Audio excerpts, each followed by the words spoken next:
One of the things that can keep you safe as an adult and a child safe is to trust your instinct. I call it the uh-oh feeling. And we get it anytime something doesn't seem quite right.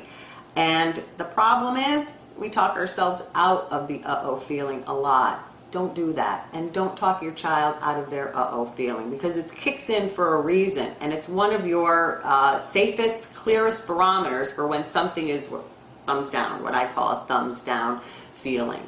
So when you get that uh-oh feeling, take an action. It might be as simple as finding a new babysitter, or going to a different sports class, or even a different park. Tip that I like to share with parents, and they have a tough time with it sometimes, is let your child decide how they want to express affection, especially physical affection. If your child is really uncomfortable hugging or kissing another adult, especially a family member or an extended family member or friend, let your child decide if they want to hug or kiss. The reason is that most of the time, stuff happens to kids by somebody that they know, not even a stranger.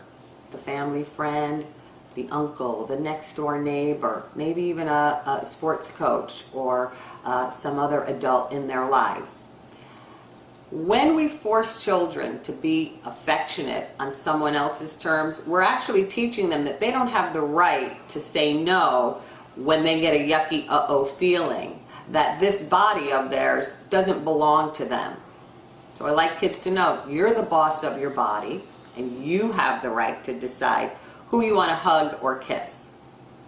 It does get sticky though, because when little Johnny says he doesn't want to kiss grandma or grandpa goodbye, we get all nervous, we get uncomfortable, and we might say, come on, you have to do it, you have to do it. So there's a couple of ways around this. First is, instead of telling Johnny, ask him, Johnny, do you want to kiss grandma or grandpa goodbye? If he says no, step in and model the right response so that both grandma and your child are comfortable. So you can ask Johnny, well, do you want to high five grandma or blow her a kiss? Because if you think about it, you don't have to be physical to express affection. So parents ask all the time, how do I teach this? How old should my kids be before I start talking to them? As soon as your kids can articulate certain feelings or rules, it's time to start talking to them about safety. Usually that's around 4 years old. And you're going to have to repeat these and talk about this stuff with your kid as they grow up. Telling them one time is not going to do it. They'll forget, just like any other class that you take. So you want to introduce safety rules and concepts to children in small sound bites. You don't have to do an hour-long marathon class. When you're in the car driving to the park, you bring up one rule, you talk about it for 2 minutes, and you move on.